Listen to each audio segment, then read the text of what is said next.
OMG Tongi, back to Kababayan Today, where we are having a much-needed discussion on why us Filipino Americans are severely unrepresented in the media, particularly here in the entertainment capital of the world. Did you know that out of 100 network TV shows, only 37.9% had at least one cast member of Asian descent, and only 7.8% of those shows have multiple main cast members of Asian descent? Out of 800 main cast members on 100 network TV shows, only 6.5% were of Asian descent. And sadly, Filipinos are lumped into that small percentage of having to play either Chinese, Thai, but hardly Filipino. So what can we do? Here's a challenge to our community. Let's talk to Yong. Yong, you have a daughter who is pursuing this field. Not a lot of kababayans would be as open as you. Why? Well, because there are a lot of obstacles in getting into the industry, of course, but it doesn't mean you can't try. And every day there's progress. Right now on TV we have at least one Filipino for every day. Like in my story today for Balitang America, I'm featuring Ellen D. Williams, who's playing the wife of Zach Galifianakis in Baskets, and then we have Reggie Lee on Grimm, we have Vince Rodriguez on Crazy Ex-Girlfriend. There's progress, little by little, so we shouldn't give up. If anything, the conversation about Oscars so wide and all these things about diversity, it should push us more into participating, and that's how we make changes. We have to participate. Okay.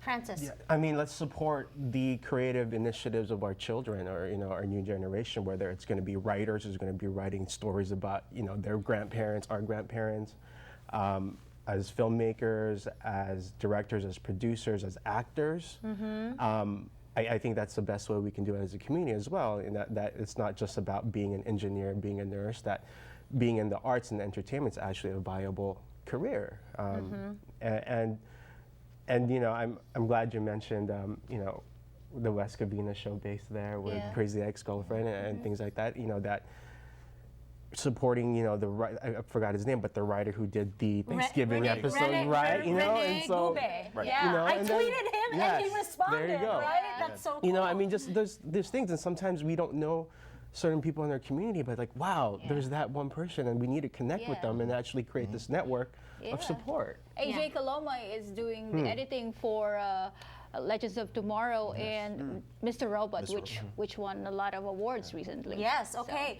David, what do you think? Well, I mean, the whole point is that one generation has to inspire the next. And so the few Filipinos that we're seeing on screen right now are role models. They become sources of inspiration for every, 10-year-old at home watching TV, so that you can see, yes, it is actually possible. I can see a Filipino face on screen, or I know that there's a Filipino writer or director. And once you know that there's actually an example, a paradigm that you can follow, and then it becomes real, rather than this fantasy, oh, that's only, those people over there who are running the media. But when you see Filipinos actually becoming an important, integral part of telling these stories in such an important way, then you give hope to other generations and give them examples to live up to. And that's what's so important for the next generation. Winston. I think the entertainment industry is really no different from any other industry, in which we'd be surprised at just how many Filipinos actually are within. But typical Filipinos who assimilate at a rate better than any other ethnic group, we've assimilated ourselves out of that paradigm. And you'd be surprised. I think the entertainment is no different. There are writers, there are editors, there are staff people, there are accountants, there are finance people within the system, but they've not collectively been Filipino. Individually they are, maybe in a home, but at work they're not.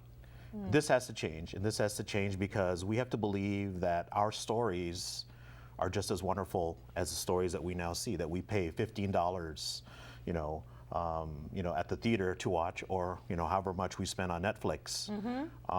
We're from an oral history culture, which means this is easily translatable into film. Earlier, Francis had talked about nurturing the young generation.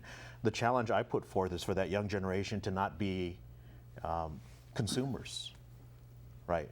Not just YouTubers, not just Viners, not just Snapchatters, but to create the content and to create the content beyond just their circle of friends. But it takes money to do that, and students don't have that money. How are we? The older generation isn't going to give us a couple $1,000s to create this film about Lola. So really, diversity isn't about waiting for other people to write our stories, right? It's about us mentoring the younger generation and also fostering our ideas to the rest of the world. Para the world can see us for who we are, right? Not from another person's perspective. And I think that has to start from, that has to be insular. The first step is to, number one, acknowledge your Filipino-ness. That hasn't always been the case. I mean, the history of Filipinos in Hollywood didn't begin with this table. Yeah. There were several people before us, actors in front of camera, and the first thing they were told by their agents was, Don't what say are you're you? Filipino. Exactly, you know this. Yes, I know this. You've been through this. That has to change, and I think we have an ally here, believe it or not, in something called reality TV.